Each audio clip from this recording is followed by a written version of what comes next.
Radiant team ban.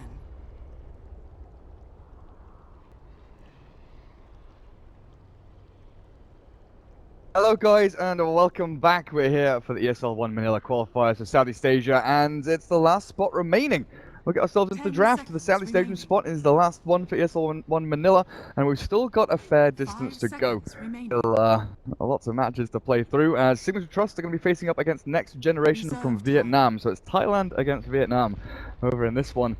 Now, Trust, we know lots about. We've seen them for what, 4 or 5 years now. A lot of these players are pretty well known, but Next Generation are going to have to try and show up and play their best to get themselves even closer to that spot. And I can welcome in my co-caster at this point. Scant, what do you expect from this best of 3, if anything? Well, apparently Next Generation have Sumail playing for them, so if you look at the nicknames that the players are actually going by, they all have some kind of interesting nickname setup, and they've started the draft with an Alchemist pick, which is something I've seen picked a couple of times in Southeast Asia and China recently, and it's actually mostly been doing very well. It feels like in a small way it's starting to come back, and it's the kind of pick that if they make it work, I feel like even a underdog team beats a sort of favorites team in a matchup. I don't know if you agree with me. So I think it's the sort of draft that I'd want a team like Next Generation, like the Vietnamese boys, to go for, to beat the 5 seconds remaining. maybe the bigger team in the matchup. Signature. It's not quite a cheese pick, but it definitely needs your opponents need to kind of build their draft around the Alchemist and definitely try and outlane him in the early stages rather than maybe looking for a draft of their own. And we know that Signature.Trust, they do like their kind of global presence. They do like their Queen of Pain there for MyPro, and really, I've thought about this a lot. And Trust, I love the kills and how he plays for a number of years now.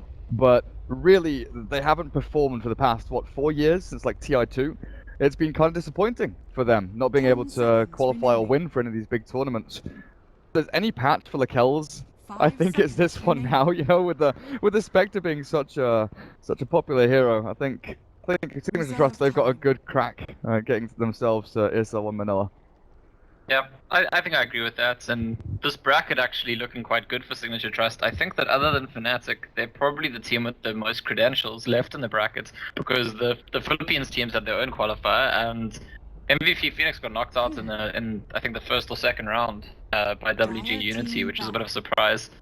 One of the lesser Malaysian teams. So Signature.Trust, as far as things go, as far as the teams that have been around a long time, have been through a lot of qualifiers, often get to the last final 4 of a qualifier. I think it's just them and Fnatic that are actually left in this bracket. So they'll definitely expect themselves to make it quite far. For sure. Like you said, WG Unity knocked out MVP Phoenix in the quarterfinals. That was the same stage as this. We're still in the quarterfinals here, so the winner of this series actually goes up against WG Unity, try and beat them in the semi-finals. And of course, later on today at 3 PM, so that's in about 3 hours, we've got Beyond Infinity against Fnatic. And the winner of that goes up to play against the Mongols. It's all getting a bit interesting, honestly, in the C qualifier. But the draft so far, Next Generation, OD Enchantress, Wisp banned out. Of course, Trust, I do like a bit of Wisp from time to time, but banning out a lot of these heavy nuke heroes: Lion, Zeus, the Roaming Tusk, as well as that Invoker taken away. But they've got this mobility about them, Trust do. Nature's Prophet and Queen of Pain, and I really would not be surprised to see Next Generation just ban out the Spectre at this point. I'm gonna go for the Gen ban. I mean, the reason they banned the IO is actually the mobility, I think, because if you have a Queen of Pain and Nature's Prophet and IO, your whole team's just everywhere all the time, and Gen is maybe... It's not about mobility, but it's a similar kind of pressure that applies very early on in the game, and very interesting to see Next Generation actually pull out the Jakiro now, which is a hero that in Southeast Asia I think I've only seen TNC pick. I've seen them pick it many times, and TNC seems to like the hero so much that even though he pretty much always plays carry heroes in mid, he plays Jakiro mid as well. So that says something. One of the stronger teams in Southeast Asia thinks that mid Jakiro is like a really big deal. But my question for you would be, can this be a mid Jakiro? Like, does Alchemist get picked anywhere except for the mid lane? 5 seconds remaining. Not recently, from what I've seen anyway. He used to be a safe lane hero, back when he built into like Battle Fury and would farm the jungle when all the Chinese teams were kind of picking him up. Safe lane Alchemist was definitely a thing, but more recently it's been about, Bottle, Bounty Rune, and just beast moding your way through to the Radiance as quickly as you can while your support stack your camps over in the jungle. So do you Not think sure. this is just like a support Jakiro that happens, like they're just picking heroes that benefit from Alchemist buying them ags later on? Is that one of the better ags, would you say? Not really, no. I mean, it increases the range a hell of a lot, but it's not like a Witch Doctor or a Disruptor or something like that, where, you know, the Ag has a massive amount of value added to the spell. I guess it could be the offlaner, right? I think EG used to run quite a lot of offlane Jakiro at a stage. Yeah, dual offlane could work as well. You know, if they go for like a Bounty Hunter plus Jakiro or something like that. Oh, well, they're gonna pick up a Viper, and this maybe even Radiant forces team the Alchemist even further away from mid lane. Unless you go like a Viper Jakiro dual offlane. You know, back when Undying was a popular pick, people were trying and testing all of these funky kind of Undying dual lanes. There's Undying Jakiro, Undying Viper, Undying Nature's Prophet, Undying Tusk, and you basically just pick these super annoying heroes that can out-harass and out-damage pretty much anyone in the lane. Definitely a possibility, but trust they go back for their Drow Ranger. Lakel's picking up the Drow, and they've got 3 ranged heroes already for them.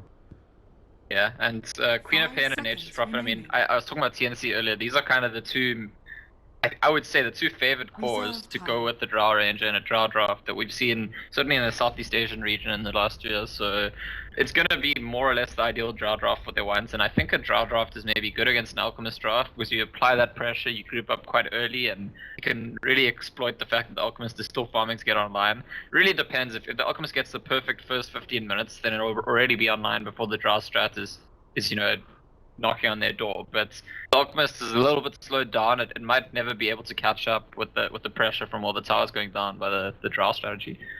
Yeah, with nowhere safe to farm, it's going to be difficult for him to actually get into those bigger items. Now, with Drow Draft, very often we see some kind of, you know, a good initiation hero or some kind of tanky hero that can jump into the thick of things. Earth Spirit would have been decent just to be able to roll in and start off the fight, but it's Southeast Asia. Spirit Breaker is always the one that comes to mind. You know, you run yourself across the map, you charge into people, and you just look for those openings wherever you can as that support role. So what Trust are going to be exactly looking for? Jeez. You know, we've been talking about like lane dominance and lane control and out harassing and all that nonsense for next generation, and Lich just adds even more. That's insane. So this is definitely Jakiro core role. It could be Venge core, I guess. I think I prefer the Jakiro core here. Yeah, I think it's Jakiro core. I wonder, is this? I mean, it's still very difficult to guess what the lanes ultimately are. 10 seconds. You're right. I mean, Venge adds a bit to lane instead of in terms of like roaming potential. Alchemist a bit just farms, but the other 3 heroes they picked are insane lane dominators, and yeah, I'm very interested to see how they set up. While it is the Phoenix that's the last pick for Signature.Trust. Yes, it's not really a hero that goes in first. It is a hero that benefits from the Drow aura very well though, and it's got a lot of damage. As we've seen recently in the last couple of months, Phoenix has a lot of spell damage actually from the Sun Ray, but also going to have the physical damage thanks to the Drow Ranger. I completely forgot about that. Of course, Trust. Jabs loves his Phoenix, and with this Drow, you're absolutely right. Not only is Phoenix good at trading hits with supports already with like Fiery Spirits and just, you know, 1v1ing them pretty much, with the Drow aura, he can demolish and maybe even look for kills on them. That does put Boombell on this Nature's Prophet, though. So, interesting thing about Trust is Boombell pretty much exclusively plays their Nature's Prophet, and they switch back and forth between Jabs and himself on his support and off-lane role. I'm just wondering what Jabs' plan is here. Is it going to be the dual lane with the Furion up at top? That sounds about right to me. I mean, he might stop and see how NGE are laning this, because I mean, we're not entirely sure either. And I feel like depending on the way the enemy team lanes, that's probably where he'll put himself. Get some intel as early as you can on this NGE lineup. Do we know what players play which roles? Oh no, I mean, I was gonna ask you. I know you traveled through Southeast Asia at some point in your life. Have you been to Vietnam? I have not. I've not been to Vietnam actually. Is that one of your regrets? I don't know if I regret it. Like, not going to like my dad went to Cambodia a couple of years back, and I had the opportunity to go with him, and I kind of regret that. But that's because I had the chance, right? Not going to Vietnam, I never really thought about going there, so I don't regret not going. It would be nice. Don't get me wrong. I'd love to go, but Not really a regret, such. Yeah, fair enough. I've heard it's really cool there. It's quite a nice place to go visit. And is obviously there's a lot of history, so there's a lot you can learn about the heritage and culture. And the food. Like anytime I think about Southeast Asia, I just think of the food scant. That's all I've got on my mind. Oh. Is that what you think is going to be the biggest highlight for those traveling to Manila in the coming months? Oh yeah, definitely. Like not just the like quality and taste of the food, but how cheap it's gonna be as well. Oh wait, is this a level 1 Roshan? Yep. Yeah, it's got to be. Hello. Surely. Mass TP's out. Lit Frost Armor's there. We've got Yeah, acid spray. Alchemist is acid spray level 1, Good. not Grievous Greed. And you know what? Do you think that they're gonna give all the XP to the Alchemist? That would be the most disgusting thing I've ever seen. That would... I mean, I feel like that's something they might do. Is it insta level 4 or level 5? I think it's level 5. Yeah, it's insta level 5, hero. isn't it? Yeah. Well, Alchemist is getting bashed up by Roshan already. I'm not sure Trust know what's going on here. They've got 4 heroes towards the middle lane. The Observer Ward up from NGE is going to be able to scout out any advance that they do try to make towards this Roach Pit. And this looks good. This looks good from NGE already. This is I think they watched MVP Phoenix Oh versus my God. WG Unity, because I think game 2 of that Yes. series, WG Unity actually did a level 1 rush strat as well. Yeah, I was just about to say, this is the second level 1 rush strat I've seen in the Southeast Asian qualifiers. The pings are coming out, and MyPro's going to walk into the pit, but the Roshan is dropping so low already. There's the Scream of Pain out from the Queen of Pain, but they're going to try and look for the Aegis Steel. The Liar, the Alchemist, he's dropping so low. MyPro, he verifies up through it. The Alchemist dies, and the Aegis goes to the Phoenix, and Jam picks it up. He'll respawn in a second, but Tengu, the Vengeful Spirit's going to retreat back to the back of the pit, and Lakel's, he's dying to the Viper, but NGE, they're still standing their ground, looking for the damage output. Tengu will finally die, but this is an absolute massacre over towards the Roshan pit, and Boombell slowed down. The Viper chases him up onto the high ground. They've got an Observable there to slow him again with the poison attack, and now with the Liquid Fire, Boombell dropping low. He might be able to block him out with a Triumph, and Lakel's is here to try and save his buddy, but 2-4. I wish there was a fight recap I could click now, because I want to know what the hell happened. But the funny thing about that, any other stage of the game, if teams are contesting a rush, the one team kills the rush, the other team gets the Aegis. You usually say the team that gets the Aegis are the ones who win the fight. However, just early on in the game, the fact you get the last hit and rush, I know they've made the change to Ancients recently that you share XP, but you still don't for rush. So all of NGE suddenly got level 2. Signature.Trust still level 1, and that's why they destroy them like that, because suddenly you have like a level 2 Viper staring at you. Lich has got Frost Blast ready, and Hero's got everyone has 2 spells, you've all got 1 spell, and that really, like this early in the game, makes a fantastically huge difference. Yeah, it's like a 700, 800 gold lead and a 2000 experience lead already from NGE. So, his Alchemist with his level 2 Acid Spray, and he's got his Soul Ring coming out to him, but he's battling through onto MyPro's Queen of Pain, who might drop to 10 health from the Acid Spray, while the Alchemist, oh man, he gets his Soul Ring brought to him, and that HP regen will keep him alive and healthy for now. Again, he drops to 10 HP.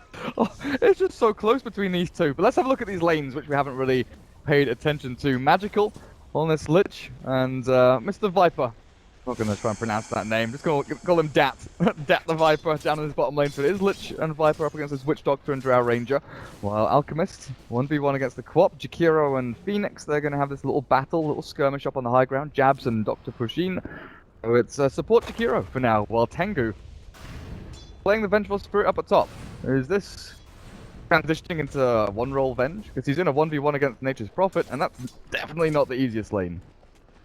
Yeah, certainly looks like it's that for now, and I think what they're doing is they're just saying, Venge, you can have a difficult time, we're going to make sure Alchemist has a good time.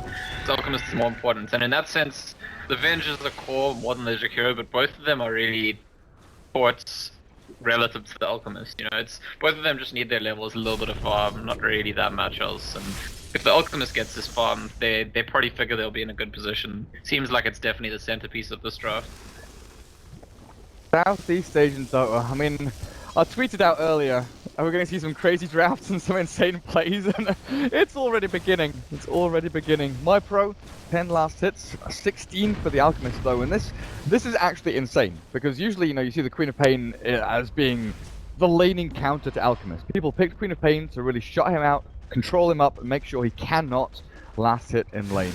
The fact that he's leading in CS is pretty detrimental here to Trust. So they've got Jabs actually just behind the Quap, maybe looking for the aggressive play forward before the Arc hits level 6.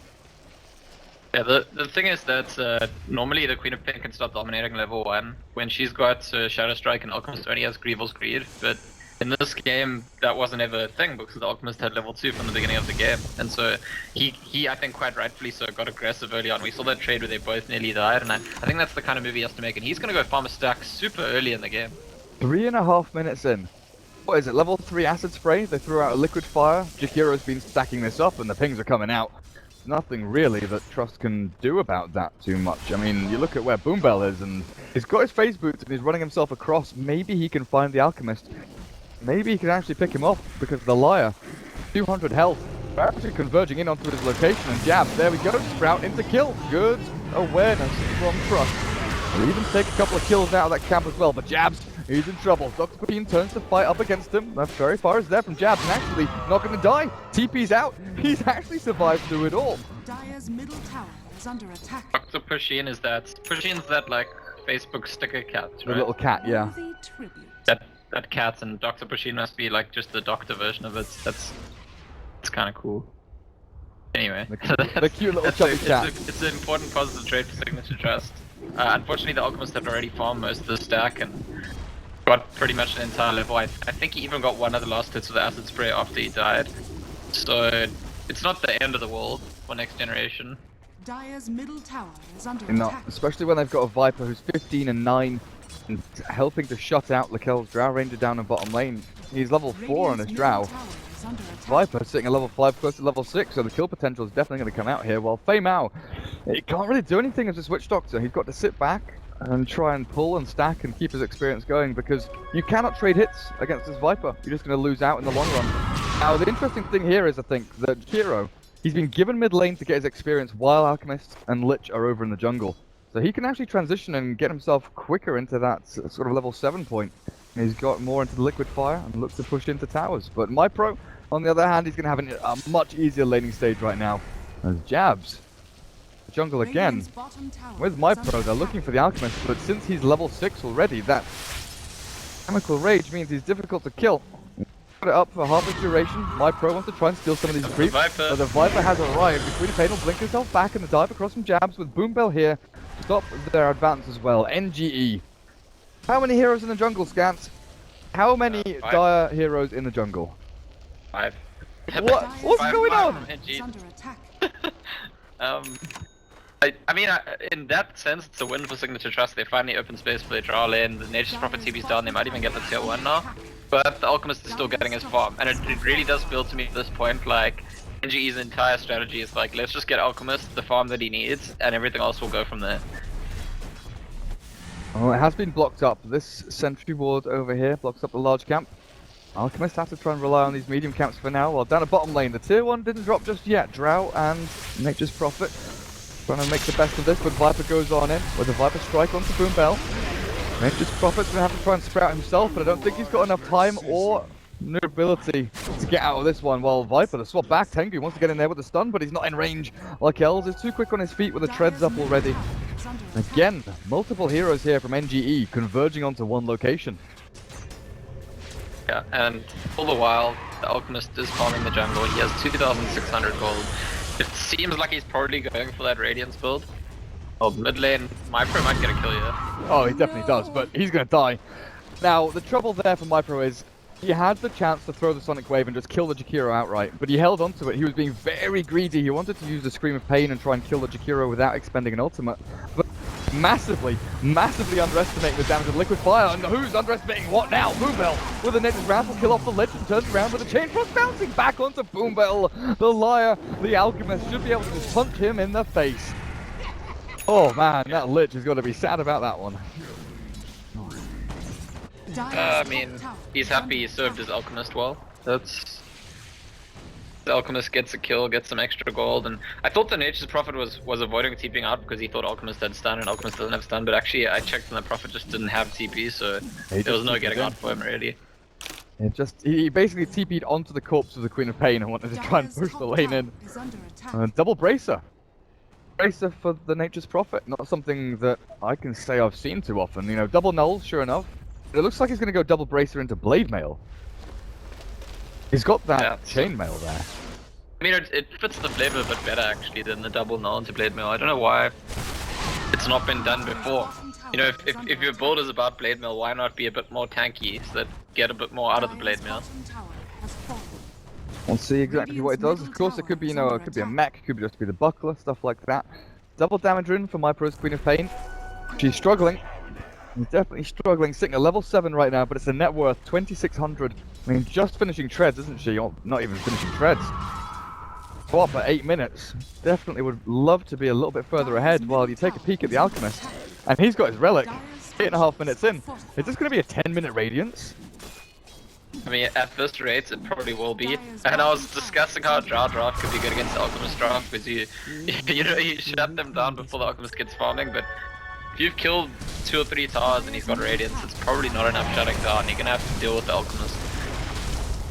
And with a Macroplier there, try and kill off Tengu, but swap into the middle of 4 of them now with a stun back onto the kill. He's going to get right click down, good arc path out as well. And Dr. Pusheen has held them all in place, but the Supernova is in the back end of the team fight. They'll just right click down, jabs.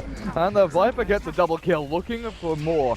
They advance down now into the rest of Signature.Trust, but Trust have lost 2 big heroes here, and they've just got to bail and retreat. This Viper is just everything in this game so far. I think keeping the game alive, because I don't think there's another hero that could just, okay, I'll level up Corrosive Skin and charge into you. And that's, Viper keeps doing that, just like seeing the entire enemy team and just running into them and Viper striking someone and killing them. No regard for, oh, they might actually go on me, because I'm Viper, of course they're not going to go on me. And it's a Viper with, it's an offlane Viper with mech done. This is crazy, it's 10 minutes in. Yeah, it's pretty damn good. And again, we should go back to that level 1 rush, which very nearly went the other way. The Aegis went the other way, but I think because the last hit goes their way, having that 1 level advantage at the beginning of the lane stage really made a difference to all of their lanes. Radiance is complete. If the courier hadn't been wandering itself down towards bottom lane, the Alchemist would have had it already. 10 minutes on that Radiance timing, while MyPro is still yet to throw the Sonic Wave out this game. Dire's top tower So he's just is wandering under himself up attack. towards the... And towers, Signature.Trust can take with relative ease at least. Yeah, and it looks like it is actually going to be a mech on the Nature's Prophet, so they're committing quite hard to their group up and push around the Drow strategy. I think they recognize that the game goes later, it's quite difficult for them. Alchemist going to get out of control, and he's coming in right now with this Radiance. Swap, Lakel's into the ice path, and now with Macroplier down, we'll try and heal him with the Sunray. But Trust are just going to lose hero after hero. NGE literally just walk into that fight and say, good night, we'll kill 3 of you, the rest of you get the hell out, this is our lane now. And by the way, when you give Alchemist the double kill, he gets 1,600 gold because he's Alchemist. So he's on his way to his next item. And then he goes into the jungle and farms up a couple more camps and he's on 2,000 gold. Look, he's literally gonna have 2,000 gold after just finishing Radiance 1 minute ago. One minute. That's 2,000 gold per minute in the past minute. This is the thing, I feel like the reason this hero is making a bit of a comeback in some games is exactly, like, it got nerfed from extraordinarily ridiculous to just a bit ridiculous, and sure teams know how to deal with it better, and the gold gain is like slightly slower, but it's still pretty absurd when you get this kind of game. It still feels like, how is this a Dota hero? This is not fair, why is this in my game? Radiance and Boots of Travel. Just gonna be the Manta Octarine build then, and try and split push and just be annoying. Yeah, I don't see why not. I think that's going to be a strategy that's near impossible for Signature.Trust to deal with actually with their lineup. Like, sure, if they group up, they'll be able to kill Alchemist Illusions all day with their high attack damage, but in terms of pushing the map in, gaining map control, and, you know, eventually going high ground, it's going to be very, very difficult if their lanes are constantly all being pushed by Alchemist Illusions. And so Alchemist is level 11, right? Look at the level of the Drow Ranger! Look at the level of the Witch Doctor! Oh dear, Drow has just popped level 7, but Witch Doctor yet to reach that level 6 point. No Death Ward, nothing like that, and then oh, 10,000 net worth on this Alchemist. Now, this, usually with Alchemist drafts, it's kind of inflated, right? The Alchemist has the vast majority of the gold on a team. But he's still doing a relatively good job at keeping this Viper farmed as well. He's finished off his treads with the mech done, and I'm just wondering when they head themselves into the next Roshan, because it's going to be pretty good for them to take as well. Although looking at the map, they haven't taken a single tier 1 just now. Maybe that's something they Yeah. consider instead of Roche. Yeah, I agree. I think they take the tier 1 bots in mid. Well, they're looking at that tier 1 bot right now. They probably get it because they've got Liquid Fire and the Alchemist isn't there, but Liquid Fire is actually like such a ridiculous skill as well. It's probably the only skill in the game for me that says it basically communicates to the tower you're gonna die in one push. You need one creep wave plus a Jakiro, and you kill a tower pretty much from 4 HP. The tower just can't protect itself. It needs someone else to save it. It cannot protect itself. Poor little defenseless tower. Alchemist now, he just spent another 2,000 gold, and there's a Yasha incoming to him with his stun thrown out onto Bumbel. There's no TP, and the Chain Frost is going to bounce actually back onto Jab. He's got a Supernova to throw out here as well, but Bumbel is dropping so low. They're focusing down the egg, and it's Easter over for that Phoenix. Again, 2 heroes gone, and Trust just keep pushing in onto these towers without any reasonable force. They get nothing out of it, except their own deaths. And looks like the Lich is actually going for a medallion here, so that's gonna make their rushing power even better when they decide to go for the rush. It's not often that I switch back to gold per minute tab every 30 seconds or something. I'm beginning to be obsessed with this Alchemist and how quickly he's going. 842. Let's see if he can get up to 1,000. And the Liar, he's got his Manta Style soon. He's just farming through creep waves and camps and everything he can find. Well, Trust, they know that Roshan is alive, of course. Well, it's going to be alive anyway, but they're just keeping the illusion in there to make sure there's no go from NGE sneakily into that pit. While the Liar down at bottom lane, his ulti has run out, and he's actually looking for a jump onto Mypro here. Ooh, that damage jab, but a couple of punches. Is Mypro dead? He can't blink away. Ooh. Yeah, he tried to gank him the same way at the top lane, and that time the Queen of Pain saw him coming and blinked away, but if you don't get the blink off, you die to that. That's as simple as that. And look, this is like he's up to Queen of Pain's 2,000 meant to be a gold hero again. that's like it dominates the Alchemist in lane. It's meant to. It did in this game. It's also meant to just get the Orchid and then gank the Alchemist many times. But the Queen of Pain is like not even close to Orchid. And by the time Mypro finishes Orchid, there's gonna be a Manta Star already on this Alchemist. Very true. And you look at the Orchid and you think, well, maybe you look for the Venge or the Lich or something like that, but they are not key targets. This Vengeful Spirit, technically the one role, technically the carry here for NGE.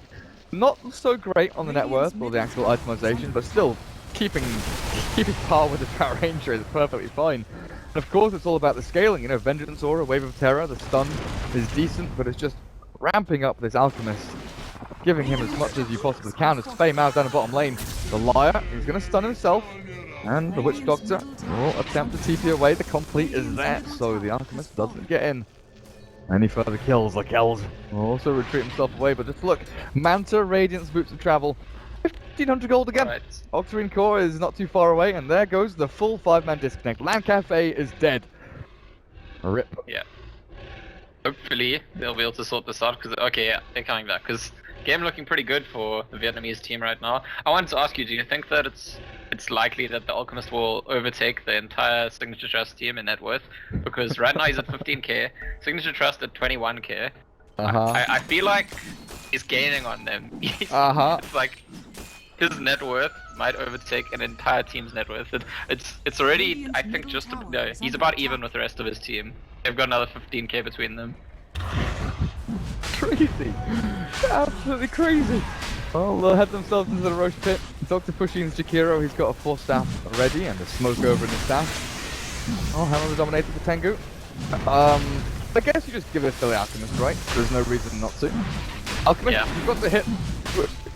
Oh, you've got to hit the Roche down. Yeah. You've got to click it. The Aegis as well. So the Liar gets himself Aegis the Immortal, and Signature.Trust. What is the plan from here? You're saying that they don't have the draft or the heroes to necessarily deal with this Alchemist and Manta build. So what do you do to try and deal with maybe the rest of NGE? I think Sunray could do a lot of work in a fight if Phoenix gets like a fully channeled Sunray on everyone somehow. That could be the plan. Okay, you're scraping the bottom of the barrel. I'm going to take the question back, and we're just going to see how things go. I can tell from your voice. Yeah, you're not even. I'm like, Sunray is kind of the most sort of like quote unquote OP thing on their team, so maybe that'll like magically do something. Oh dear. Boom Bell, he's got himself a cloak. Interesting choice. I mean, there's not a massive amount of magic damage coming from NGE. Jakiro liches a little bit, but it's mainly physical coming from the other three. What's Boom Bell's plan there? Is it to go Glimmer Cape? Oh, it's probably Glimmer Cape to try and save someone from like Viper Strike. An eventual swap. See what he does. There's jabs. 100 gold is saved up on him. He's not going for the Ether Lens build, which we've seen a lot of from kind of Jirax and a couple of other European players. But it's the hard push in from NGE again onto this middle lane. Alchemist does have to try and keep the equilibrium on these side lanes a little bit further away from his tier 2s. There's no defense. Trust cannot defend this tier 2 mid. Yeah, and you know what, I'd say, like, in a different situation, I'd say it's a weakness of a lot of the heroes NGE have, like Viper, like Lich, that even Jakiro, that they don't go that well into the late game. They have a very specific purpose early on in the game. They're lane dominators, they group up, they push. But it's not going to be a weakness this game because they've got the Alchemist who's so super farmed, and you know, if need, you can even help them scale eventually, buying them all Aghanim Scepters. So it's really difficult for me to see a weakness in the lineup of NGE in the position they're currently in. And even more than that, if you look at Signature.Trust's lineup, because they're based on that Drow Ranger, it just feels like they're the ones who are missing their timing, like absolutely and completely right now. And outside of Queen of Pain, they have no nuke damage. Queen of Pain really has to get these timings right, when to jump in onto the Alchemist or whoever he targets to get these kills. iPro blinks back into the Dire jungle for now. Just wondering though, you know, Alchemist, this build in pub games, you kind of get to this point where you've got Manta Octarine, and then you start going into the Aghanim set. But it's possible that this Alchemist, you know, goes into a BKB, an Assault Cuirass, an Abyssal Blade, something along those lines. The smoke pops there actually, and both teams try to run into each other. Nothing comes of that, except maybe the Alchemist is going to find the jump onto someone with the Unstable Concoction. Fame out, and he's dropping low, and he can't even get his cask off. He dies immediately under his tier 2. And the great thing is, the Alchemist doesn't have to worry at all about that Witch Doctor's allies. They might try help. They're definitely not going to try. Like, it's just like an unspoken agreement that if Alchemist catches someone, everyone else just runs away. He's dead. He's caught. He's dead. 1022 GPM on the Alchemist at this point. But yeah, do you think Alch continues progressing himself, or is it time to start looking at the Viper Aghanims, or you know, the Vengeful Spirit, or the Lich Aghanim Scepter? Out of the way, jabs. I think the Viper or the Venge Axe could be pretty good value here for the stats, for the abilities. I think he more likely build for himself than give the Lich or Jakiro an Axe too soon. Yeah, definitely. Tier 3 drop 20 minutes in. No glyph here for Signature.Trust as that Sunray, it's tickling the Alchemist, but he's healing through it. His ultimate will finally end, but he's still got the Agency Mortal for another minute or so. They'll drop the Maledict down, this is still his first life, but look, he just healed through it all. He runs forward, in fact, to stop the Death Ward and kill off Fame Out. Signature.Trust are just being dived in behind their tier 3s. And this Vietnamese squad, they forced the GG. It's just like, it's that moment you take your hands off the keyboard and you're like, well, I guess it's pretty much just over, right? We cannot stop this. Yeah, Lakel's like, end this nightmare already. I don't want to be in this game. This is like, you know what, I don't know if you've played Undertale. Actually, no, I'm gonna give spoilers, I'm not gonna say anything. But basically, there's something in Undertale that like almost gave me nightmares, and that's kind of what it made me think of now. Like, this is just not a game you want to be in at this point in time, the way things are looking. And to be fair, a lot of it does have to do with the level 1 rush, which it's funny because Signature.Trust came very, very close to winning that engagement. If they get the last hit in the rush,